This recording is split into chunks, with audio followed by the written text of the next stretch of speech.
Muy buenos días, hermanos. Buenos días, hermanos. Es un gusto, es un gozo estar con el pueblo del Señor para estudiar, para disfrutar, para celebrar la gloria de aquel que nos llamó de las tinieblas a su luz admirable. Nosotros que en otro tiempo no éramos pueblo, pero que ahora somos pueblo de Dios. Nosotros que en otro tiempo en nuestros delitos y pecados vagábamos, ahora disfrutamos la gracia de aquel que nos amó. Y por eso estamos reunidos para celebrarle a Él, para cantarle a Él, para estudiar su palabra, para atesorar lo que la palabra del Señor nos ha de enseñar. En esta mañana quiero señalar que el Señor en su gracia nos concede su palabra y nos da en su palabra ejemplos de cosas que no debemos hacer para que nosotros comprendamos cuáles son las inclinaciones de nuestro corazón y así procuremos caminar en la verdad. La Escritura nos da ejemplos de personajes que actuaron realmente muy mal, en rebeldía, que tomaron actitudes y situaciones pecaminosas en su corazón. Y estas enseñanzas nos sirven no para que nosotros lo tomemos y digamos, justificándonos, pues si Salomón tuvo tantas mujeres y en la Biblia está, ¿por qué yo no puedo? Si algún personaje tomó esta actitud, yo puedo hacer lo mismo. Realmente no. La Escritura nos va a guiar en historias de personajes y de personas que hicieron cosas totalmente equivocadas para que nosotros aprendamos de sus errores, veamos a Cristo y la gracia que tuvo para con ellos y así nosotros podamos disfrutar de Él y gozar en Él. Y ese es el propósito de esta breve introducción, que usted pueda comprender la intención de Nehemías capítulo 10. Acompáñeme por favor a esta porción de la Escritura donde el pueblo del Señor tomó una decisión, creo yo, muy buena. Probablemente en la ejecución no fue tan buena, pero estaba todo dentro de la gracia del Señor con respecto a la familia. Nehemías capítulo 10, si usted me puede acompañar en esta porción, usted va a encontrar en el versículo 1 una declaración muy interesante. Léala conmigo, por favor. Dice el texto: los que firmaron fueron Nehemías el gobernador, hijo de Acalías, y Sedequías. Y usted puede decir, bueno, ¿y eso qué? ¿Qué firmaron? ¿Por qué tuvieron que firmar algo? ¿A poco en ese tiempo ya se firmaba? Bueno, esta historia realmente es muy interesante porque nos vamos a ubicar en la historia de la Escritura en un momento donde el pueblo de Israel ya había sufrido muchas cosas. El pueblo de Israel recibió de parte del Señor su ley, sus instrucciones, sus mandamientos, estatutos y decretos, y ellos habían recibido la indicación de enseñarle a sus hijos todas las cosas que Él había mandado. El pueblo de Israel dijo, claro que sí, nosotros vamos a servir al Señor.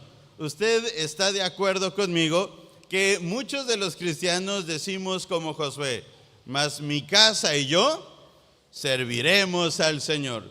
Y esta declaración es muy fácil de decir, pero es complicado llevarla a cabo. El pueblo de Israel disfrutó la tierra prometida, disfrutó toda la provisión que el Señor le dio, pero ya cuando estaba en la tierra prometida, tomó decisiones equivocadas como no desechar, como no alejarse de los pueblos que estaban aún ahí, no sacar, exterminar, borrar de la memoria todas las tradiciones, culturas de ellos, sino que el pueblo de Israel se fue mezclando con la cultura, las costumbres e inclusive con sus dioses. el pueblo escogido de Dios, el cual había recibido toda la promesa, el cual había recibido toda la recompensa y la herencia prometida, pecó contra el Señor. En la Escritura nosotros vamos a ver que el Señor una y otra vez envía profetas para decirles: arrepiéntanse de su pecado y vuelvan al Señor. Arrepiéntanse de la idolatría en la que están viviendo y vuelvan a la gracia del Señor. Recuerden el pacto que Dios estableció con ustedes y con su familia. Acuérdense del pacto que ustedes hicieron. Pero el pueblo de Israel, en la dureza de su corazón, tuvo en poco el pacto y se entregó a los dioses ajenos. Dios, que es un Dios de gracia, que es un Dios de amor, aplicó su justicia y su juicio para este pueblo y los entregó en manos de sus enemigos. Vino el reino de Asiria y se llevó al pueblo de Israel. Vino Persia, vino Babilonia y se llevó al reino de Judá. Y el pueblo, estando en el exilio, decía: Señor, cuando tú hagas volver la cautividad, seremos como los que sueñan. Señor, regrésanos a la ciudad a la cual amamos y ahí volveremos a estar contigo. Ahí estaremos nuevamente en comunión. Después de 70 años de cautiverio, el Señor tuvo misericordia del pueblo y lo regresó nuevamente a la tierra prometida. Y este es el momento justo que vamos a leer hoy, el que vamos a estudiar. Cómo las familias del pueblo del Señor, después de haber sufrido el cautiverio, se van a comprometer a buscar una generación para Dios. Les invito a que oremos, que sea nuestro Dios quien nos confronte en su palabra y nos guíe a encontrar su verdad. Padre, te damos gracias porque tú nos has amado. Te damos gracias porque tú nos compraste con tu sangre preciosa. Y ahora nosotros podemos disfrutar este tiempo para meditar en tu verdad y, Señor, sujetarnos a ella. Te rogamos que tu Santo Espíritu abra nuestros ojos para que podamos comprender las maravillas de tu ley y así disfrutar la gracia, la misericordia que nos ha sido prometida. Te alabamos, te glorificamos. En Cristo Jesús. Amén. Les invito, hermanos, a regresar a Nehemías capítulo 10 y leer, por favor, el versículo 28. Después de narrar una consecución de personajes, se dan diferentes personas que son sacerdotes, son levitas. El pueblo de Israel va a escuchar esta decisión y van a firmar ciertos compromisos.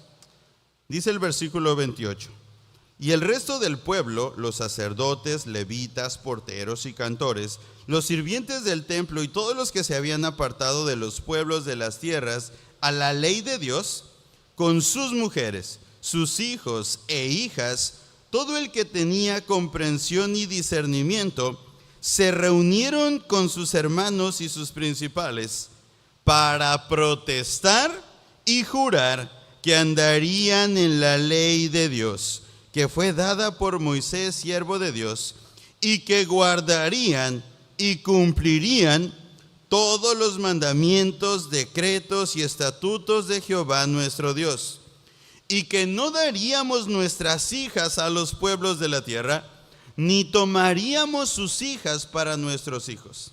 Asimismo, que si los pueblos de la tierra trajesen a vender mercaderías y comestibles en día de reposo, nada tomaríamos de ellos en este día ni en otro día santificado. Y que el año séptimo dejaríamos descansar la tierra y remitiríamos toda deuda. nos impusimos además por ley el cargo de contribuir cada año con la tercera parte de un ciclo para la obra de la casa de nuestro Dios, para el pan de la proposición y para la ofrenda continua, para el holocausto continuo, los días de reposo, las nuevas lunas, las festividades y para las cosas santificadas y los sacrificios de expiación por el pecado de Israel y para todo el servicio de la casa de nuestro Dios. En este pasaje nosotros vamos a encontrar una serie de situaciones que el pueblo tomó como decisión. Y realmente, hermanos, es muy interesante ver cómo el pueblo de Israel, después de haber escarmentado en el cautiverio, después de haber sufrido muchas cosas en el cautiverio y regresar, el pueblo viene con una nueva actitud hacia su Dios. Viene con una actitud de ahora sí, antes no lo hice, pero ahora sí me voy a sujetar a lo que el Señor me ha pedido. Hermanos, en este pasaje se va a presentar que el pueblo de Israel estaba tomando una decisión como si fuera algo nuevo, como si fuera algo que a partir de ahora tenían que hacer y como si ellos estuvieran decidiendo sus propósitos para el Señor. Sin embargo, estos mandamientos, estos estatutos, estas situaciones, el Señor ya se los había dado mucho tiempo antes. El pueblo de Israel había escuchado cuando el Señor les dio la ley, Deuteronomio capítulo 6, el Shema. Esa es una frase muy conocida. Oye Israel, Jehová nuestro Dios, Jehová uno es. Ellos lo sabían. Pero hermanos, algo que es muy importante saber es que aunque usted sepa mucha Biblia, aunque usted tenga un conocimiento muy amplio de los mandamientos, estatutos y decretos que el Señor ha mandado, no porque usted se lo memorice, quiere decir que usted los va a obedecer. Acompáñeme por favor a Deuteronomio capítulo 6. No pierda este pasaje, pero en Deuteronomio capítulo 6, usted va a encontrar cuál es la instrucción de Dios para su pueblo en cuestión de la educación familiar. Estos pues son los mandamientos, estatutos y decretos que Jehová vuestro Dios mandó que os enseñase, para que los pongáis por obra en la tierra a la cual pasáis vosotros para tomarla, para que temas a Jehová tu Dios, guardando todos sus estatutos y sus mandamientos que yo te mando. Lea conmigo. Tú, tu hijo y el hijo de tu hijo, todos los días de tu vida, para que tus días sean prolongados. Oye pues, oh Israel, y cuida de ponerlos por obra, para que te vaya bien en la tierra que fluye leche y miel, y os multipliquéis como te ha dicho Jehová, el Dios de tus padres. Oye Israel, Jehová nuestro Dios, Jehová uno es, y amarás a Jehová tu Dios de todo tu corazón y de toda tu alma y con todas tus fuerzas. Observe lo que sigue. Y estas palabras que yo te mando hoy estarán sobre tu corazón y las repetirás a tus hijos y hablarás de ellas estando en tu casa y andando en el camino y al acostarte y cuando te levantes.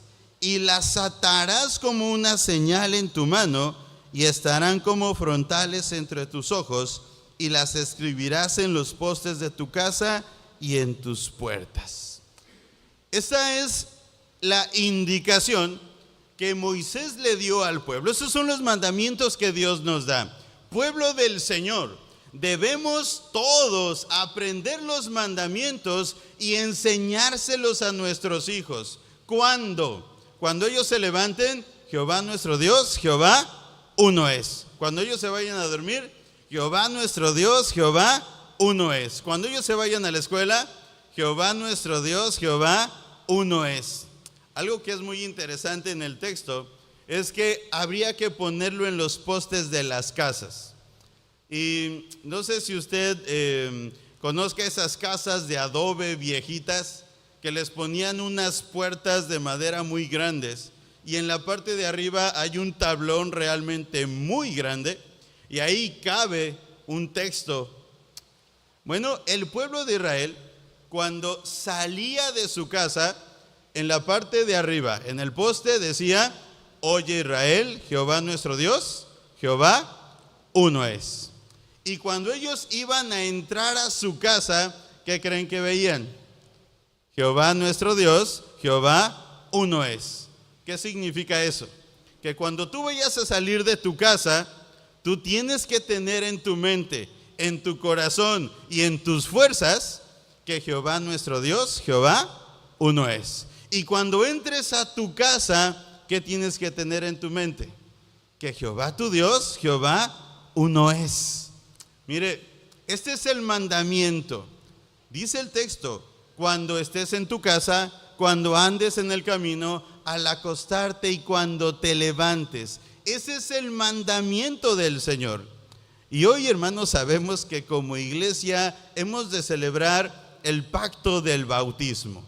Y es muy importante que toda la iglesia sepa esto, que el compromiso de un padre que bautiza a sus hijos, que trae a sus hijos a bautizarse, en primer lugar es enseñarle a amar a Dios. Ese es el primer compromiso. Si usted ya trajo a sus hijos al bautismo, usted debe recordar esto.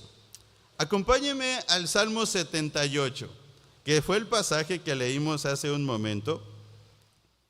Y en ese pasaje nosotros podemos encontrar nuevamente que se va a recordar la gracia del Señor para un pueblo que tiene la instrucción de pasar esta enseñanza de generación a generación. Escucha, pueblo mío, mi ley. Inclinad vuestro oído a las palabras de mi boca. Abriré mi boca en proverbios, hablaré cosas escondidas desde tiempos antiguos, las cuales hemos oído y entendido que nuestros padres nos las contaron. Vea el versículo 4. Léalo conmigo. No las encubriremos a sus hijos, contando a la generación venidera las alabanzas de Jehová y su potencia y las maravillas que hizo. Me gusta mucho la escritura, porque cuando se va a utilizar una palabra, esa palabra está cargada de sentido y de significado. Vea usted el versículo 4. No las encubriremos. Piense usted un segundo. ¿Qué es encubrir? Ocultar. Pero ¿se encubre de manera accidental o de manera deliberada? Mire, una cosa es que usted omita y otra cosa es que usted encubra. ¿Sí se entiende la diferencia? Una cosa es que usted de manera accidental o por desconocimiento o por alguna situación no haga lo que le corresponde hacer, y otra cosa es que de manera intencional, deliberada, encubra algo que su hijo debe de saber. Mire, el pueblo de Israel entendía esto y lo tenía muy claro. No podemos encubrir, no podemos ocultar, no podemos cometer el pecado de no narrarle a nuestros hijos las maravillas del Señor, el poder del Señor, las grandes obras que Él hizo. Dice el texto: no las encubriremos a sus hijos, contando a la generación venidera las alabanzas de Jehová y su potencia y las maravillas que hizo. Él estableció testimonio en Jacob y puso ley en Israel. Ve el versículo 5. La cual mandó a nuestros padres que la notificasen. ¿Qué es notificar? Mire, no es como que se lo va a decir y a ver si lo escucha. Yo creo que aquí hay muchos abogados o hay personas que trabajan en el Poder Judicial y saben qué es una notificación. ¿La notificación es al aire o es directa? Hermanos, a mí no me gustaría recibir una notificación de esas. Pero una notificación es directa a la persona que tiene que enterarse de algo. ¿De qué se tienen que enterar nuestros hijos? Aquí está en el texto. La cual mandó a nuestros padres que la notificasen a sus hijos para que lo sepa. Observe usted, la generación venidera, primera generación, y los hijos que nacerán, segunda generación, y los que se levantarán, tercera generación, lo cuenten a sus hijos. Hermanos, primera generación, segunda generación, tercera generación. Vamos a analizarlo. Yo tengo mi primer generación, son mis hijos. Segunda generación, mis nietos. Tercera generación, mis. Hermano, ¿hasta dónde tiene que llegar la fe que usted le va a enseñar a sus hijos? Mire, no es nada más contarle las historias de Dios a sus hijos, sino es transmitir la fe de tal manera que lo que su hijo aprenda esté en su corazón grabado, de manera que llegue a sus nietos y sus nietos reciban también el mensaje de la gracia del Señor y se lo transmitan a sus bisnietos. Y hermano, esa es la responsabilidad del padre que trae a sus hijos al bautismo. Probablemente algunos digan, creo que no conviene bautizarlos, el compromiso es muy grande. Pero hermanos, debemos comprender esto. Yo soy padre y tengo la tarea de enseñarle a mis hijos que Jehová nuestro Dios, Jehová uno es, que Él va a amar al Señor con todo su corazón, con toda su mente, con todas sus fuerzas, con todo su ser. Esa es la tarea de un padre, ese es el compromiso. Regresemos al pasaje. Versículo 7. A fin de que pongan en Dios su confianza. Esta parte me encanta del texto. Que mis hijos pongan en Dios su confianza. Que ellos puedan comprender que ellos no eran pueblo,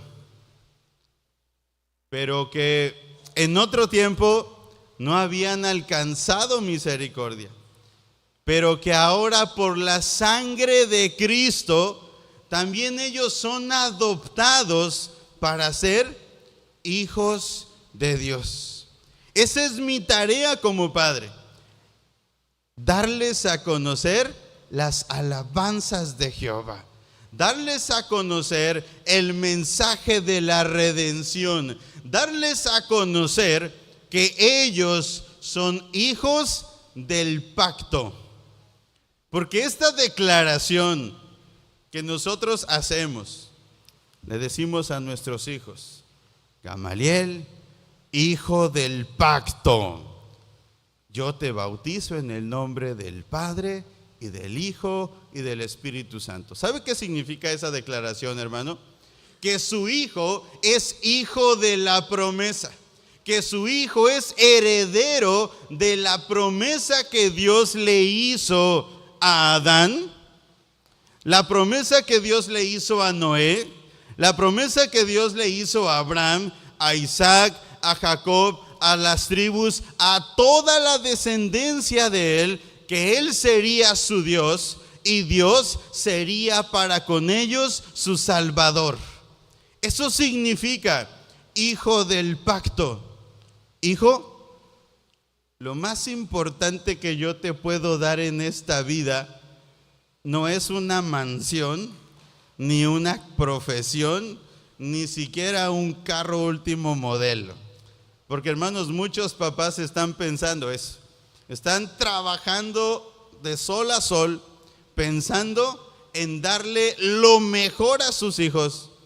Pero, hermanos, lo mejor, lo más grande, lo más hermoso que les pueden dar a sus hijos es que ellos conozcan que Jesús, el Hijo de Dios, vino a este mundo para entregar su vida para salvarlos a ellos, perdonarles sus pecados y decirles claramente que el que cree en Jesucristo, aunque esté muerto, vivirá.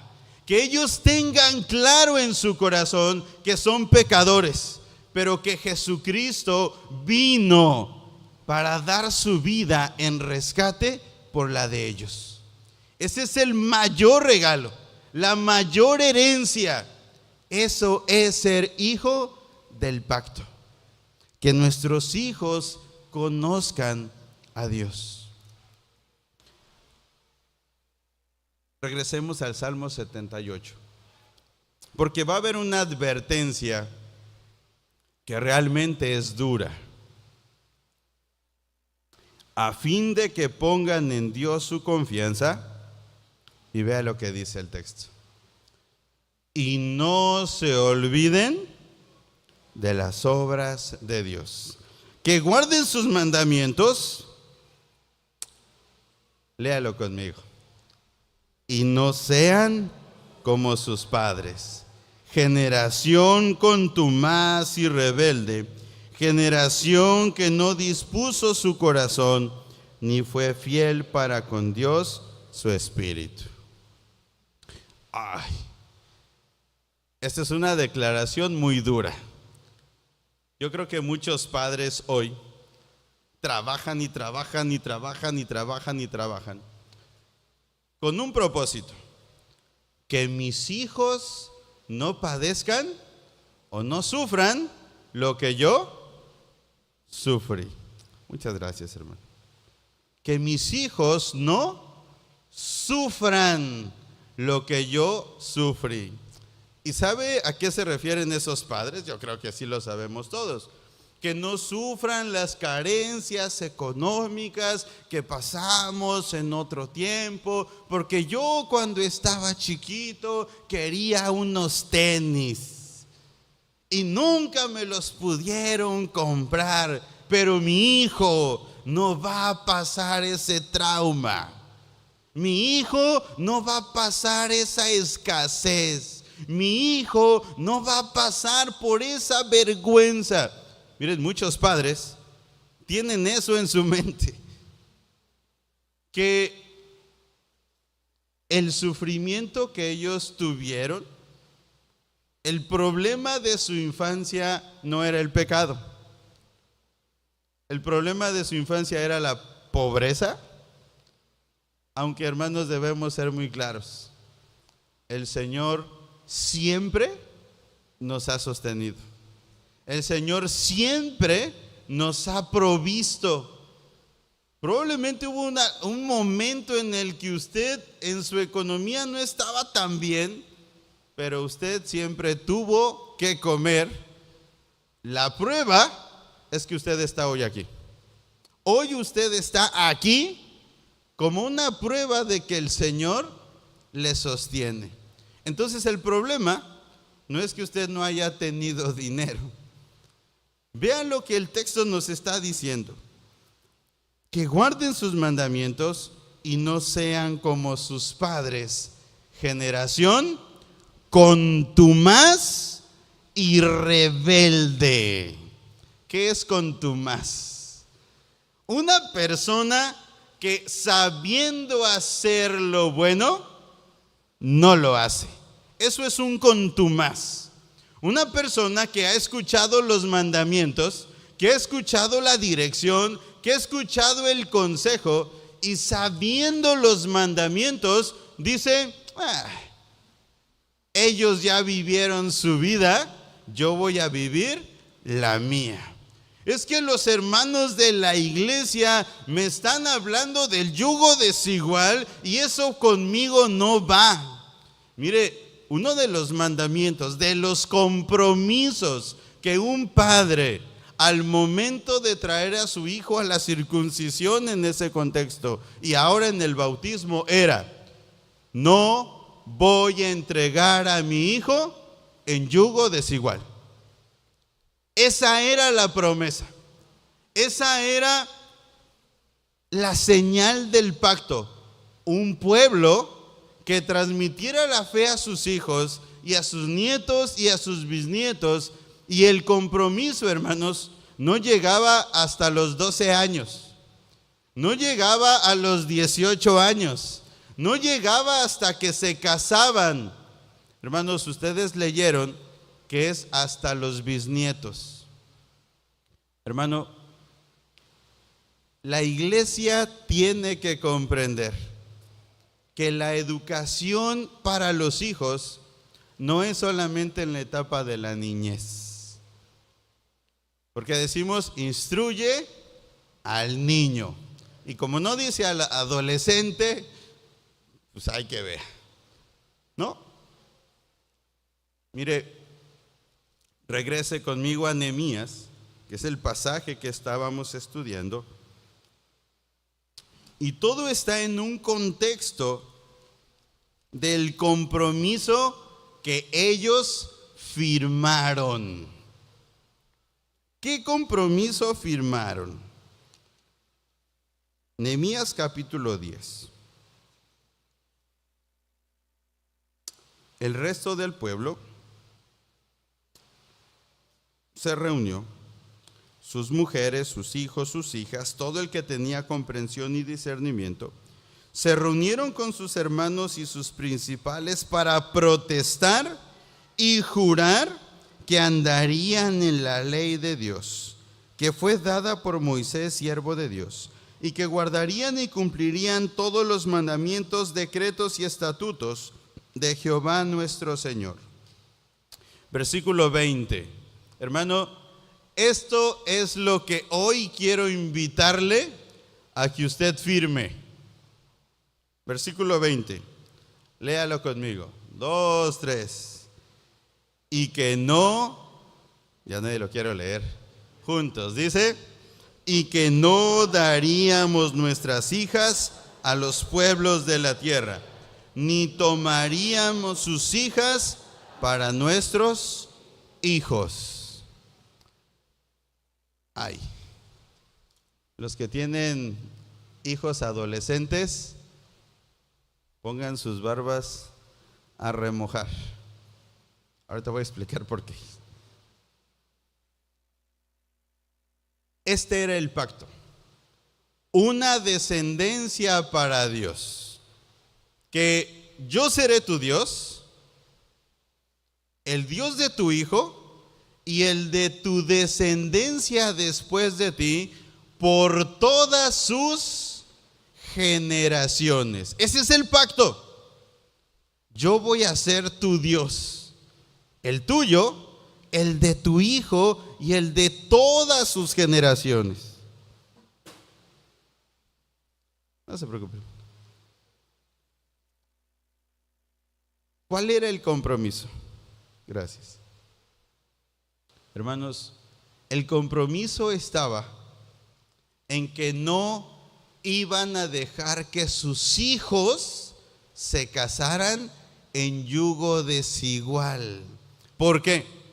Porque si se casaban con las mujeres de los pueblos extranjeros, estas mujeres o estos varones desviarían el corazón de los hijos del mandamiento que el Señor les había dado, que iban a extraviar a sus hijos de las promesas que le habían hecho a Dios. Hermano, quiero hacerle una pregunta.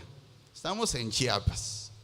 Varones, ¿Ustedes fueron a pedir a su esposa a la casa de su padre? ¿Fueron? Algunos ya no quieren recordar eso. ¿Sí fueron? Pastor, ¿por qué fui?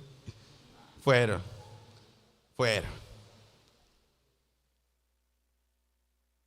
¿Fueron solos o fueron acompañados? ¿Quién los acompañó? Mi papá. Papá nos acompañó a pedir a nuestra esposa. Y yo sé que todos los padres, varones, de hijos varones, estamos bien contentos. Nos va a tocar ir a pedir. Yo sé que yo ya tengo que ahorrar para mi pan, mi chocolate y caballito, turulet, todo lo que pueda yo llevar. ¿Por qué? Porque hay que ser generosos. Hay de aquellos que tienen hijas que van a llegar a pedirles. Yo sé que algunos han llorado mucho tiempo. Pero aquí la pregunta no es qué va a llevar, sino a quién va usted a entregar a la herencia del Señor. Hermano, usted tiene hijas. ¿A quién va usted a dar la mano? ¿Con una persona temerosa de Dios, fiel al Señor, con un corazón lleno de gracia? ¿O con una persona que vive conforme a los deleites de su corazón, que anda conforme a sus propias ideas y que no tiene ningún freno en este mundo? ¿A quién le va a entregar a sus hijos? ¿A quién le va a entregar a sus hijas? Porque algo que a mí me impresiona, y yo quiero advertir a las abuelitas, que si ustedes permiten que sus hijas o sus nietas se casen en yugo desigual, ustedes van a ver a sus bisnietos y a sus nietos con una mantita blanca corriendo tras un camión. Sabe usted muy bien a qué me refiero. Van a ir con una imagen, con una antorcha, corriendo a celebrar a dioses ajenos. Si usted entrega a sus hijos en yugo desigual, si usted entrega a sus hijas en yugo desigual. Y hermanos, la Escritura nos dice que fueron amargura para el corazón de Rebeca las esposas que tomó Esaú. ¿Por qué? Porque el papá no se sujetó a lo que había firmado. Regrese conmigo a Nehemías. Y que no daríamos nuestras hijas a los pueblos de la tierra, ni tomaríamos a sus hijas para nuestros hijos. Asimismo que si los pueblos de la tierra trajesen a vender mercaderías y comestibles en el día de reposo, no tomaríamos de ellos en ese día, ni otro día santificado. Y que el año séptimo dejaríamos descansar la tierra y remitiríamos toda deuda. ¿Sabe qué significa esto? No solamente era que ellos tenían que aprender los ritos y costumbres de los hebreos, no. Esta declaración que hay en el texto concluye con una parte que nos va a llevar directamente a la gracia redentora de Cristo. Vea usted, que en el año séptimo dejaríamos descansar la tierra y remitiríamos toda deuda. Piense usted en esto. Remitiríamos toda deuda. El pueblo de Israel, en todas las leyes, había una ley que hacía una excepción con los esclavos. Una persona que había sido vendida como esclavo a alguien judío, a alguien del pueblo de Israel, tendría que trabajar 6 años. Pero el 7º año, el patrón, el dueño, tenía que perdonar la deuda y liberar al esclavo gratis. Esa era la obligación. El pueblo de Israel no tenía esclavos para siempre como otros pueblos. No tenía siervos para siempre como otros pueblos. Ellos tenían que saber que el 7º año no iban a labrar su tierra, la iban a descansar. Que el 7º año sus trabajadores tenían que ser despedidos, no en el mal sentido, sino dejándolos libres porque ya no tenían deuda. Y estas son las enseñanzas del Señor, el mensaje de la gracia de Dios. Porque usted sabe muy claramente para qué vino Cristo. Para pagar todas nuestras deudas, limpiarnos de todos nuestros pecados y dar a nuestro corazón reposo. Porque Cristo es nuestro reposo, porque Cristo es nuestra paz, porque Cristo es nuestro redentor. ¿Qué estaban entendiendo ellos? Que ellos tenían que cumplir este compromiso de guiar a sus hijos en el temor del Señor, para que ellos pudieran recordar que la gracia del Señor les había sido dada. Hermanos, quiero concluir con esto. Los padres cristianos debemos tomar estos ejemplos de la palabra para darnos cuenta que tenemos un compromiso muy grande en la educación de nuestros hijos. Tenemos una tarea que es de todos los días, y hermanos, y no va a terminar hasta el momento que usted esté en la presencia de Dios. La educación cristiana no solamente es cuando su hijo está pequeño. Cuando su hijo es adolescente y tiene que tomar decisiones, usted lo tiene que encaminar a que sean decisiones con el temor de Dios. Que cuando su hijo se quiera casar, hermano, abra sus ojos, por favor. No lo puede entregar en yugo desigual. No, hermano. Es que se va a aferrar, pues aférrese también usted. Es que se va a querer huir, pues va usted y lo regresa. No podemos dar a nuestras hijas o nuestros hijos en yugo desigual. Muchos hermanos dicen: pastor, pero es que ya está grande. ¿Sabe desde cuándo tiene que empezar con esa enseñanza? Desde que está chiquito. Que él comprenda que no se puede casar en yugo desigual. Que todo su futuro está en las manos del Señor y que su familia debe transmitir la fe. La tarea que todos nosotros tenemos como padres es que nuestros nietos también crean en el Señor. Yo quiero invitarle a todos los que ya son abuelitos que lleguen a su casa y le pregunten a sus hijos: ¿qué te enseñó esta semana tu papá? Si usted quiere regañar a su hijo, pregúnteselo. O si lo quiere animar, también pregúnteselo. Porque hermano, usted es abuelito. Y no porque su hijo ya se casó y vive aparte, usted ya terminó.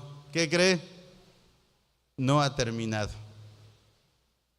Su hijo necesita seguir el consejo y escuchar el consejo de la gracia que usted como padre le tiene que seguir dando.